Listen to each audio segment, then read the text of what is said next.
Hello and welcome to the Full Fat Podcast, coming to you in less than 1080p. I'm Matt Whittle and I am of course joined by Charlie Lee and Terry Merkin. And this week we watched a new Marvel story where we saw two heroes breaking out an old villain from prison before the three of them then got on a cramped private plane to talk about their ideologies before teaming up to stop a common threat. No, we did not watch X-Men Days of Future Past. I'm of course referring to The Falcon and the Winter Soldier episode 3. Guys, what did you think? You were dying to say that, weren't you? I got it already. Fantastic. Spot on. I enjoyed it. I must admit, I did feel like it was my least favourite episode so far. I think it's because it felt like this was the plot episode. Getting all the plot, pushing it forward. But yeah, I quite like the character-driven stuff with Bucky and Sam. I liked it. I love seeing them and Zemo working together. I thought that was great. And I think it was a nice surprise because I just expected them to sort of visit him, you know, and Hannibal Lecter it sort of thing. I thought he'd be like, and a nice Chianti. yeah, exactly. But it was a nice surprise to see him go on the mission with him and see him sort of like, loosen himself a bit and not be so rigid. Do you know what I mean? Kind of see the fun side of Zemo as well. I quite enjoyed that. Yeah, when he was like dancing in Manticore. yeah. I was all for it. I bet Zemo parties hard. Really? I think he was like a massive dork his entire life. Nah. I think he was like sheltered by wealth. But I reckon Baron Zemo knows how to throw a party. It's weird though, because he's like a dork and maybe he could throw a party, but he's also like a soldier and like an absolute badass. He can like kill anyone. I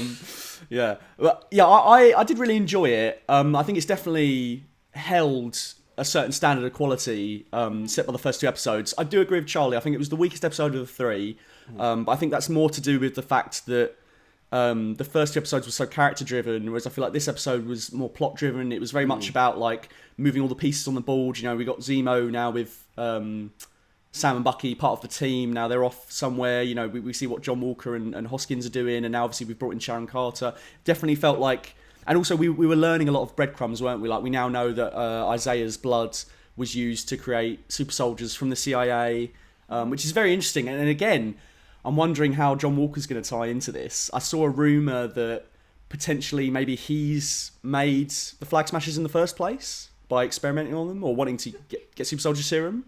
And that's very interesting that now we've heard that the CIA originally sanctioned the development of this new serum. And he does seem very hot on getting them, doesn't he? Almost as if he needs to catch them and silence them. Yeah, because maybe that's just his patriotism. What if John Walker wants the serum for himself so he can eventually become a super soldier like the original Cap? Yeah, I think that definitely might play into it because you've got to imagine that he already seems quite insecure as Captain America, doesn't he? Like we saw in that first episode, the lengths he's willing to go and so quickly, like he just shoves that guy up against the wall. Like, do you know who I am? I definitely think he's feeling that he's not got the chops to be Cap, and I think that'll definitely play into it. He's the sort of character that if there was serum lying around, he'd have it, wouldn't he? Whereas, you know, Mackie put in the same situation, he didn't try and steal any serum at the end because he's a good man. Yes, that's why he deserves to be Captain America. I do think that John Walker has been the most aggressive we've seen him in this episode. Like there was no like in the other episodes, it was kind of like, oh, he's not too bad. Like in terms of like Sam and Bucky seeing him and being like, oh, he's not, you know, what we thought he was, sort of thing. But in this episode, it was a lot more like, oh no, he's taking a turn and he's already cracking under the pressure that Cap, you know, Steve Rogers never would have done. He's cracking already. As soon as it's the sign of things getting tough, he's already like shooting for like more aggressive tactics and and I think that's interesting in telling. I think that's gonna play a part in him sort of and his turn, I guess. I also thought it was great that again, like as with last week, something is seeded early on and then it pays off, but it's not like necessarily, they don't necessarily hang a lantern on it. It's just there for you to play into, like Carly, the head flag smasher. She says the only language they'll understand is violence towards the end of the episode. But then, of course, if we look at the start, 2 seconds into John Walker infiltrating that base, they just turned to violence, didn't they? And they just like tried to strong arm the situation. But then it's also interesting to see that, you know, Carly's supposed to be, or to her mind, you know, she's just giving out vaccines and she's trying to like help people, but then she's also fallen prey to the same violence. So it's like, it's kind of like that Batman Begins escalation. They buy automatics, we start wearing armor piercing. We buy armor piercing rounds. Because there's that line. That was isn't interesting. there? There's that line where she says about.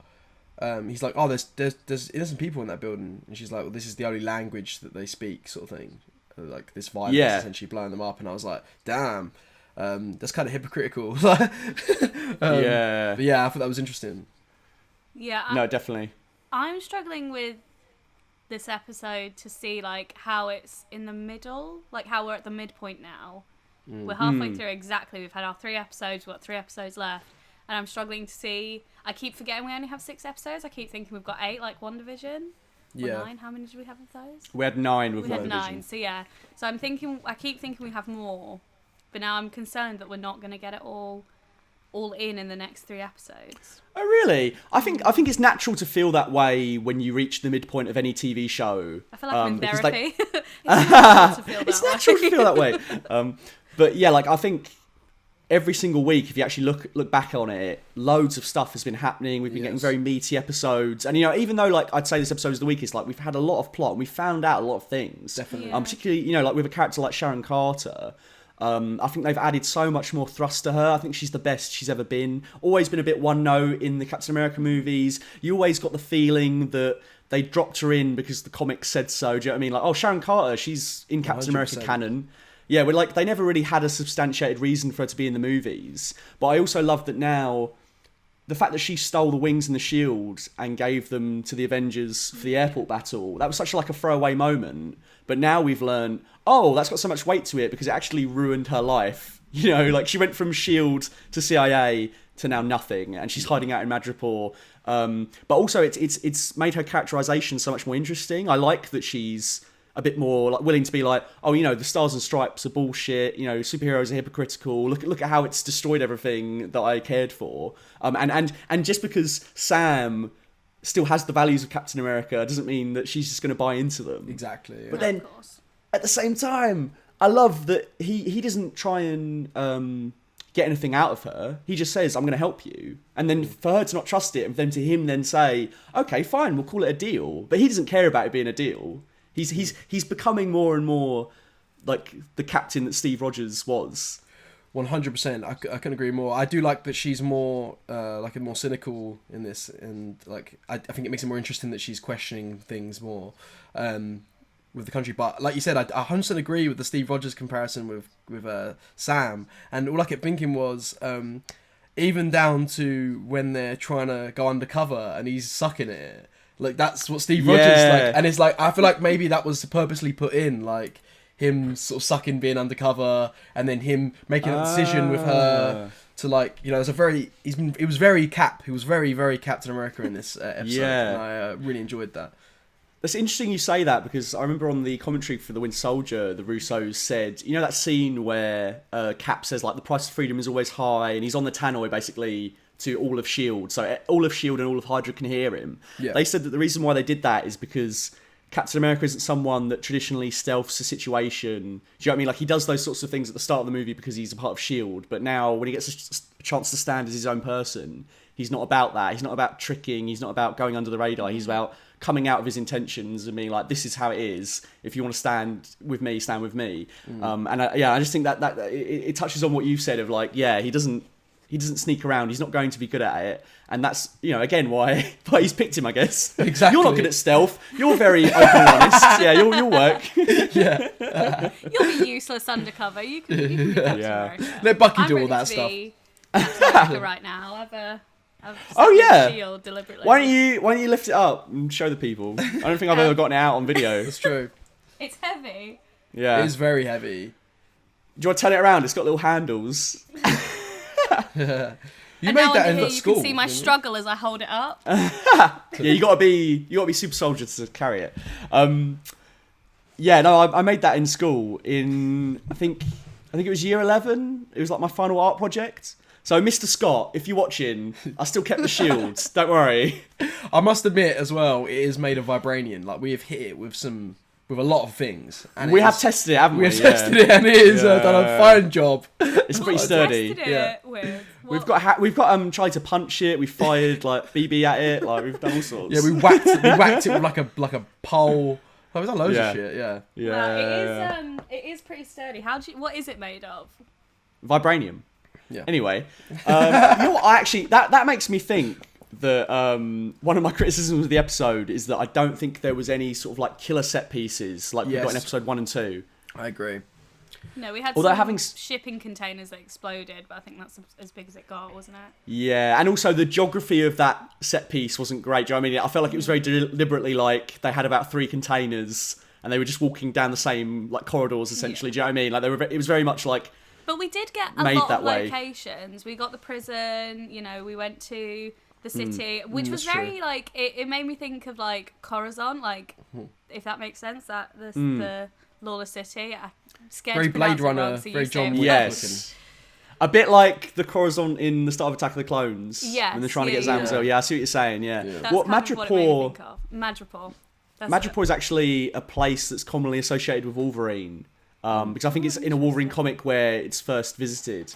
And a lot of people thought that Wolverine might have cameoed or there might have been some sort of strong X-Men connection in this episode. I didn't worry about that the whole time when we were actually watching it. And I think that just speaks to the strength of the show. Unlike Yeah. WandaVision, where the discourse became enraptured by cameos. And, like, this podcast is partly to blame for that. We did talk about the cameos. But at the same time, it's one of those things where once the discourse becomes all about that, obviously you've got to unpack it. And you've got to talk about, oh, well, if this character shows up, is it going to go this way? Is it going to go that way? Whereas I feel like Falcon Winter Soldier has very much drawn the conversation towards the characters. Mm-hmm. And that's why we're not sat there wondering, oh, is someone going to pop up? And then indeed at the end, maybe in WandaVision, that moment where Bucky's like tracing these pellets would have ended in some sort of like earth-shattering cameo, which would have turned out to have been a boner guy. But instead in this, it's like, oh no, it's a Wakandan assassin that is now here for Zemo. That's going to create some interesting story changes next week. How is that going to play in?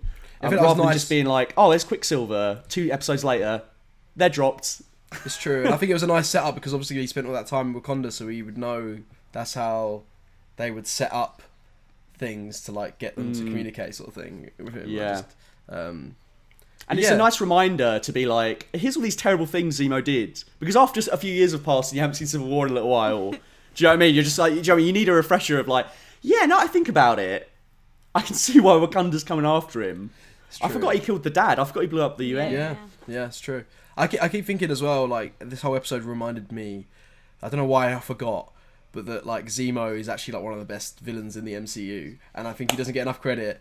And He's it was great. reminding me, he's so, also, like, Daniel Bruhl is just so, he's an incredible actor, and he's bringing, like, the charm, but, like, you never quite know where you stand with him. Like, you never quite trust him, but he's kind of... He does seem like he's being too helpful at the moment, doesn't he? Yes, although at the same time, when that rocket launcher went off towards the end of the episode, I did think, oh, has he set this up and he's going to turn on him and escape now? And I'm did I. so glad that didn't happen. Yeah, I same. want him to just stay with the team throughout. And also, it's more interesting than, oh, he plans to be cool. He broke himself out. No, Bucky breaks him out because he's not like a magician. He can't break out of prison. We're going to keep it fairly grounded. He breaks him out of prison, and then like, it's exactly what it says on the tin. Bucky knows that his code means he will do everything he can to stop these super soldiers. So he can trust him to that degree. Although, as I think it was one of you said when we were watching the episode, I wouldn't take any food off of Zemo and start eating it. Yeah, no. Well, earlier he said, like, if it doesn't pass the smell test, give it to them, and then he hands them a plate of food. Like, I'd be like... Yeah. Because Bucky understands him, doesn't he? Like, Bucky understands when Yeah. he says those things to him that are, like, commands. So surely he understands the smell test stuff. Oh, yeah, I took it as they did understand what he was saying. Yeah. Do you know what I So mean? then They I just let wouldn't it, eat that yeah. food. Oh, it's rich, barren food. So I'm sure it's delicious. It's smelly. I'm sure it never goes off. Yeah, it's true. I tell you what, I did actually enjoy as well. Going back to Carter, that I did like that. You know, that she was sort of taken out. She was like, you don't have much time, and the reason why she didn't have much time is because she's taken out all these goons that are like trying to attack her, attack them. I just thought I think that was a nice like. like timer to put on the thing. Yeah. Like she's got to John Wick these dudes. Yeah. She took out so many on her own. Yeah. Like it was Yeah. incredible. She was just, and then Charlie, I'll let you take the choke. You talk about that. Oh yeah. Oh yeah. Because I was like, I'm pretty sure, I might be wrong. I need to look back, but I'm pretty sure it's like the second reverse triangle choke we got in the MCU. First one in Black From what? Panther. First one being in Black Panther. and No, this but I was- mean, for people that don't know what jiu-jitsu is, you need to Oh. say it's jiu-jitsu. Oh, I guess so. It's just a choke. It's obviously a reverse, what's it, choke? Yeah, no. It is. It could be multiple martial arts, but yeah. Oh, it could be. Okay, so it's I not, guess so. so it's not just specific to jiu-jitsu. I mean, it is more. The triangle choke is kind of is Right, specific okay. to jiu-jitsu, but yeah, the reverse triangle choke is. It was just cool to see them do that again. Especially, it was a lot better this time because I remember it when I watched Black Panther, I was like, "That's a bit loose. That looks a bit loose." Oh, I this think I know what one, you're talking about. 'Cause Yeah. I remember you saying it in the cinema. Is it when like he's fighting Winston Duke and like he sort of like rushes at him in the Yes. water and then he sort of gets him into the yes, yeah. yeah. Yeah, I remember him being like. He gets so I'm not- annoyed when the jiu-jitsu's not right. No, I'm not. Look, I'm not. I promise you, I'm not a snob. I'm not a snob when it comes to this thing. But I just think that there's no reason for it to not look a little bit convincing. You could look like it's not like the arms like down here and they get choked and they're like, Yeah, to have it a little yeah. bit more. You know what I mean? Whereas this one, Charlie's although it was- made us practice our triangle choke over and over again. We've Although drilled them. I must admit though, like it is one of those things. I'm watching it with you. I wouldn't be able to tell if it's No, fake no, or not. it's It's, true, you know what I mean? It's only it's because true, you you're know. Yeah, Like, there's you're been right. times when we've watched something before and you've gone, that wouldn't work. ruining and it. Yeah, it does. It pulls you out of it. You're like, sorry. oh, wouldn't it? Are you sure? Oh. But that's the thing. Like, I am all for using moves that don't work in movies. Like, I have no Yeah. problem with that. Yeah. I just think it's when like things are really grounded and then they put it in. Because like Bruce Lee was very much a fan of. He believed that all the moves that he showed weren't necessarily the most effective, but they looked good and they were kind of Yeah. effective as well. So obviously you got to make it look movie. You can't just have like boring, do you know what I mean? Quick takeouts. Oh, You gotta make yeah. it interesting. But yeah, no, that was just thought it was a funny thing. Well, it's to like note. it's like what you've been saying before, like when we've put like a little bit of action in a short film or whatever, or stuff that we've done in the past. Like I remember you said to me like, don't punch how I've said to you to punch in a normal situation or in a training situation. Like you've got to like essentially follow Overdo it. through more, haven't you? Yeah, Yes. and overdo it Yeah.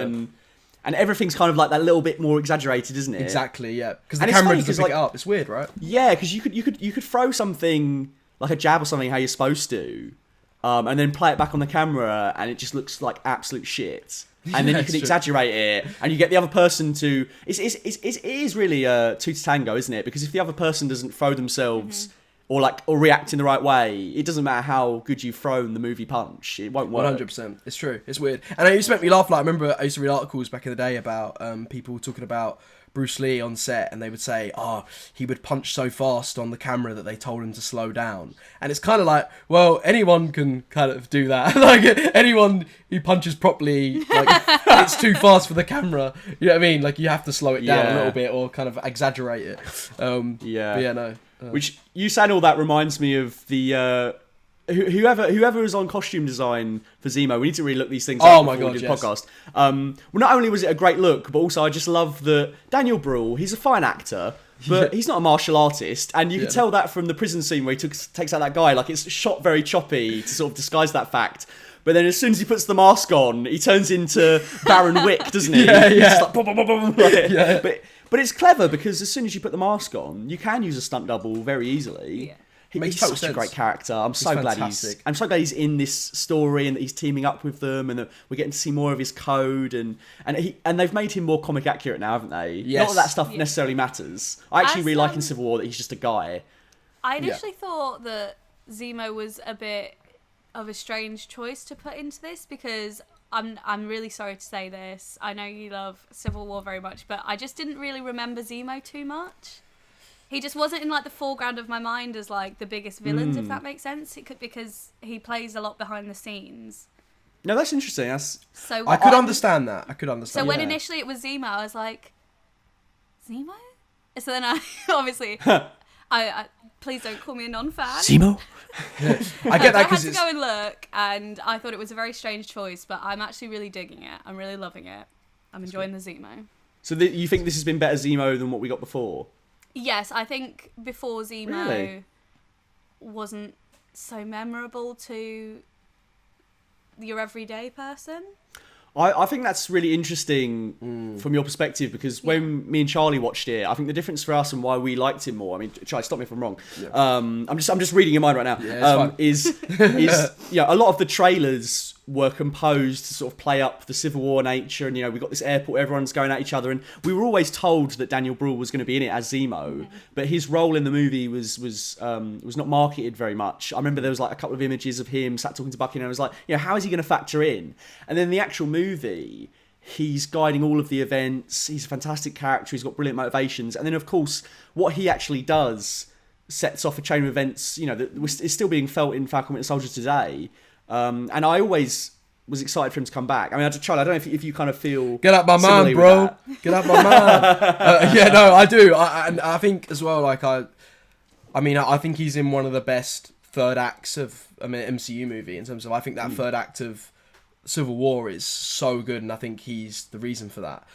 Him pitting against Iron Man and Captain America against each other with a fantastic... motivation and reason behind it in like a very clever way, and and with great motivations, and then to see him like go to like shoot himself, and then you got Black Panther stops him and says no, you're not getting that easy. It's like I just thought that was I loved him. I just thought it was brilliant, and that whole reveal with all the other like Winter Soldiers, almost the other like super soldiers, and I just really liked him. And I think as well why I liked the Wakandan assassin turning up at the end is because like that connects with Black Panther stopping him, going like, no, you're not getting it out that easy. You're gonna suffer. And obviously I imagine she's turned up to be like, well, why have you let this guy go? That's so awesome when he's like, tell it to the dead. Oh, sorry, I was just saying, it's so awesome when he's like, tell it to the dead, and then he catches the bullet, Black Panther, and he's like, the living are not done with you yet. It's so good. It's so good. Yeah, I think as a, obviously at the time I was at drama school, so I was just sort of casually watching these. It wasn't until sort of more recently I've really got into watching them more than casually. So as somebody who's a casual watcher, Zemo's not like the first person to come to your head as like a big villain, if that makes sense. But I do understand that, because if you think about it, like, all the villains we've had before that have been very, iconic looks. Yes, exactly. Been some sort of alien or some sort of, they've got this big motive, or they're pushing the film forward. Whereas obviously the most of Civil War is these two fighters conflicting against these superhero teams conflicting against each other. And he doesn't have the look that he has now. Do you know what I mean? So there's no sort of iconography to him. So I can imagine that your casual fan watching it won't pick him up as like, oh, he's not like Thanos, for example, who's very clear what he looks like. But it's great that he is now going to be... I mean, we know this through interviews, but currently in the show they've just sort of teased it, haven't they? But we know that mask that he puts on is meant to represent Thanos, because he kind of agrees with his work and the blip and stuff. And I just love that we've taken this cosmic despot and we've now tied him into the grounded Captain America villain. I think everything they do with him so far has not been a misstep. And I love, for example, in this episode, he mentions that, we need to get rid of people like the Red Skull.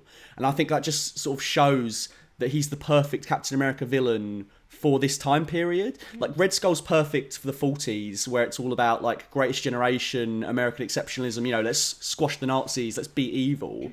But I think it's way more interesting to take Cap and take the Cap mantle into the present day, and then have a character like Zemo who agrees with you. He thinks Red Skull is a bad thing, and Red Skull should totally be squashed, but he's also got his own morality and his own things that he disagrees with Cap, and it makes it so much tougher, and there's so much more shades of grey to reflect our modern world. I just think like Red Skull's a great villain, but Zemo is almost like the quintessential Captain America villain to me. And I hope they send all this Disney money, they shovel it at Daniel Bruhl so they can keep getting him back. Because he's a credit to the MCU. Whenever he's in it, I'm just sat there like, how did they get Daniel Bruhl? I know, yeah. How did they get him? Yeah. Like, I he's in a lot of comic book movies. Yeah, he's Daniel fantastic. Bruhl. And when he's doing this little dance. Also, that scene, the criminals, they party hard. Like, I was sat there thinking, why am I on the straight and narrow when I could be a criminal and have parties like that? You know? Yeah, exactly. You know, they get to go on the Ellen show at the midpoint, and then Ellen's like, "Oh, could you answer that phone call?" And you know, there was no live studio audience laughing, which is kind of weird. But you know, it was still like a great episode of Ellen. And then of course Sam, that was great when Sam was like, "Yeah, no, I'm laundering all the money." Yeah, that was so funny.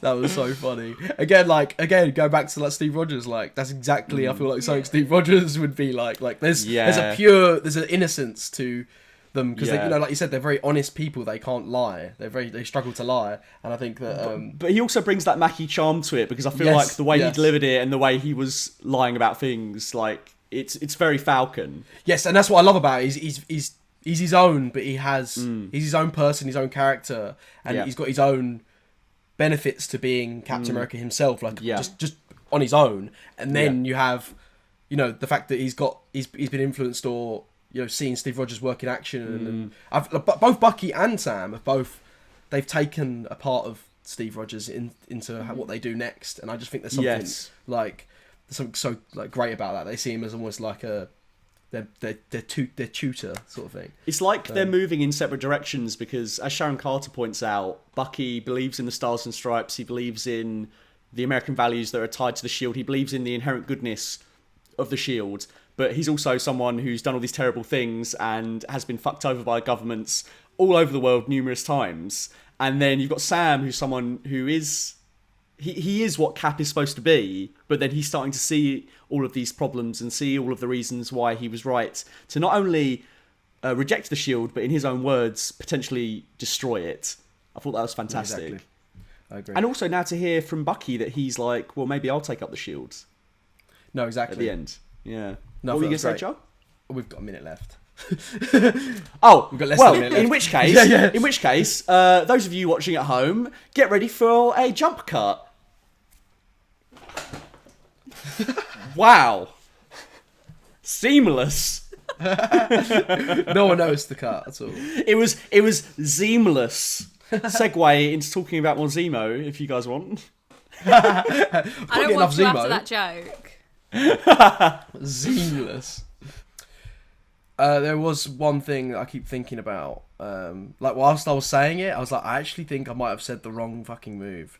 Which is embarrassing, isn't it? After I've given it all the big un, given it all the large, like, yeah, look at me. He knows the jiu-jitsu move over there. Fucking bellend. I actually think it might be the rear triangle choke. I always get them confused anyway, to be fair, the reverse and rear triangle choke. So, but I'm pretty sure, the rear is when you're behind, so that makes more sense, and reverse is like when you're more over the shoulder. But yeah, I just thought about that, and I was like, oh no, I need to check this. You've got to fact check yourself before you wreck yourself. Exactly. Yeah, it's okay. Cocky, don't I? The two martial artists that watch the Full Fat podcast are already writing their emails. No, to be fair, they're like, martial artists to watch. I just had to say it just in case there's one guy that's like, oh, I'm gonna make him look like a twat. No, I totally understand that. The internet is a place where if you don't mention all these things that you know relevant, like, you know, not even, you know, a little bit relevant to the thing you're talking about. Yes. If you don't mention those things, the internet will come for you and accuse you of not knowing those things. Exactly. So yeah, no, I see why you had to sort of correct that. It would be hilarious if you were correct the first time and now you've made it wrong. Gone back, yeah. I mean, that's very Charlie thing to do. So. A couple of lines I just wanted to mention. It isn't the software or the hardware, it's the meatware from Bucky. And I just thought that was funny because that's not like a great line, but it's all sold on how the scene and the actor plays it. It kind of reminds me of in Tenet when he's like, bungee jumpable. Bungee jumpable isn't a word. Do you know what I mean? Like, I always like clunky lines like that when they pull them off. Yeah. So do I. You're an Avenger, from Bucky to Sam. So the Avengers still seem like a thing. They've been very vague, haven't they? Like post Endgame, as to like whether the Avengers are actually like still operating. And then like, when we see things like WandaVision, it's not very clear if they're still like an outfit. It seems like the organisation's kind of petered out a little bit. Yeah. But that was interesting. You're an Avenger, so I'm assuming at some point we're going to hear more about the status of the team, who's on it. At this point, it just maybe feels not in like this show. at this point, it just feels like the Avengers are like more trouble than they're worth. Like we had Wanda who just like, you know, held captive a whole city, and now we've got Bucky and Sam breaking things out. If I was in charge of the Avengers, I'd be tearing my hair out if I was the government guy that was in charge of them. Like, they're a nightmare. Well, that's the whole point. They're not owned by any government, or are they now? But that's the thing. Nobody knows anymore. There needs to be more sort of explained about like what happens to the Sokovia Accords now post Blip. Yeah. Like they're referenced in terms of like character moments that happened in the past, like choices that were made, but like what's the actual state of the world now? Yeah, we got a little bit of that, I guess, in episode 1, didn't we? Because Sam was working for the military and he couldn't go out of the Tunisian border. But yeah, it would just be nice to see like what are the Avengers up to? Where are they at? Are they like private contractors now, or like what's the deal? How do they get in touch with the Avengers if they need something? Are they like freelancers? I'm assuming they've got like a big giant purple phone. Also, I loved how I said big giant. We also got confirmation that Zemo is a Baron, and that he's always been not only filthy rich, but like in his own country he was royalty. I think that's a really interesting little bit of texture to add to him, because he's always been so righteous, hasn't he? He's always been so like, you know, I'm out for helping the little guy, and it's like now we found out he's essentially, you know, Prince Harry in Sokovia. Yeah, it's like, you know, he's always had more than other people, and it's always the people that have more that then feel like they can preach and tell, you know, other people how they can live. I just thought that was very interesting, that, you know, that to find out that he was at one point a royal parasite, and now he's on this like quest to do right all these wrongs. It's true, and it explains a lot of like where he's getting the money to fund all these projects and do all these things that he's doing. Yeah, and it's like it also recontextualizes like, yeah, he lost his family and that was awful, but he makes out like he's had the worst life in the world. Exactly, and then you find out, you know, he just casually mentions whilst they're getting on his private fucking plane that he was a baron. Like that's such a typical rich kid mentality, you know, just like, oh, I've had it the same as you, except I haven't, you know. Yeah. It's funny. I was watching Seaspiracy last night, and the you know the middle class white guy from Britain that's talking about documentary. It's a fantastic documentary. But there's this one bit where he talks about like I think it's Somali fishermen that were forced into slavery for fishing, and he says, you know, like it was hard to think about all these young 20-something people being forced into all these things. You know, these people just like me, which of course he said to sort of, you know, for the audience to have an in and go, oh yeah, I guess they are just like us. But it's like, they're not just like you. Their lives have been completely different, so much harder, and like they've had so little resources in their own country compared to like what we enjoy. And just you know, but that's just a common thread, isn't it? Of just like me. It's like, no, they're not just like you. We're not all in the same boat. Some people are in cruise ships. It's true. And like it just goes to show like what a playground it is for him being rich, because like he got broken out of prison and all he needed was the help getting out of prison, because now he can stay out of prison because he's rich and he just buys what he wants. None of his staff are going to turn him in. Yeah. He's got his own Alfred. Exactly. He's got an Alfred. He can fly his private jet and get out of the country and go wherever he wants because he's rich. So which is also great to recontextualize in the sense of, you know, you look at Bruce Wayne getting onto his private plane with his Alfred, and you're like, yeah, Bruce Wayne, like, oh, fantastic. Yeah. But, you know, it's recontextualized to Zemo, and you're reminded, like, yeah, Zemo's enjoying a lot of, you know, he has a lot in his life, and he's the one pretending. It's like there's a meme going around of the George Clooney Batman, and it's like there was Mr. Freeze trying to like cool the planet, and Poison Ivy trying to like bring back nature, and we're supposed to root for the millionaire brat. Doesn't make sense, you know? Yeah. With his bad credit card. Nipples. The last line from Zemo, which I thought was funny, but also like quite relevant to last episodes, of only an American would think a fashion conscious black man would be a pimp. And I just think that was a great line, because it's also like speaking to, they're in Madripoor, but a lot of Western culture thinks that it's world culture, and that of course if we think a certain thing is a certain way, then the whole world must think that. Do you know what I mean? I just love that Zemo calls us on that. Do you know what I mean? It's like, no, you know, in Madripoor, he's just another businessman. Yeah. No, exactly. But yeah, I did like that bit that's as all well. the bits I've got. Sorry, I just wanted to jump Sorry, in. go You just reminded me. I really like that bit when he's talking about how, as America as a society, how he put essentially celebrities or people on a pedestal. That was fantastic. really we haven't good. dug into that at all. No, yeah, I Yeah. really like that. And I think it's, you know, it's a critique on Western culture, but also, you know, to bring that into the MCU like that, I just thought was very clever. Like to make how we put these superheroes on a pedestal, and we don't. I mean, it's interesting because I think it has to make it. The MCU has to say things like that now when we live in a world where The Boys exists.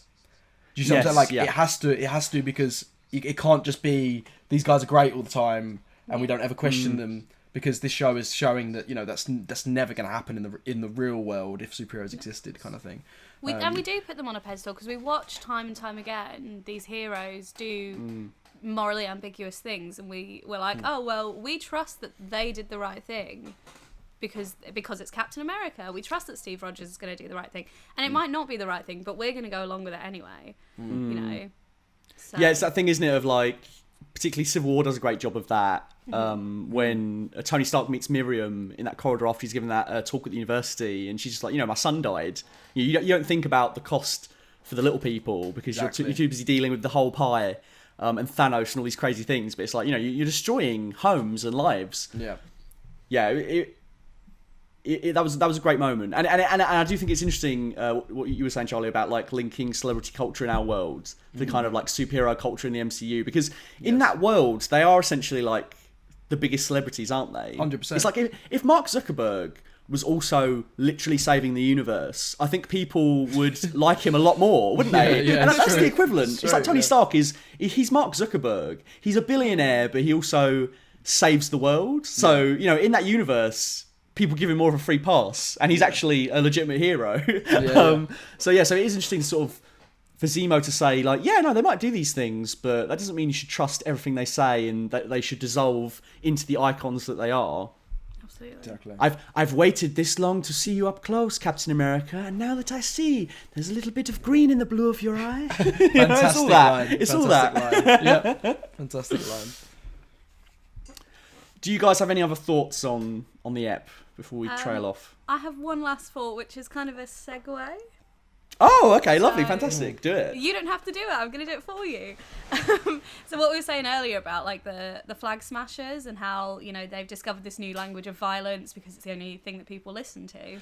Well, you know, we get a whole other side. I've got a blanket on because it's cold. We get the whole other side of that in the Clone Wars.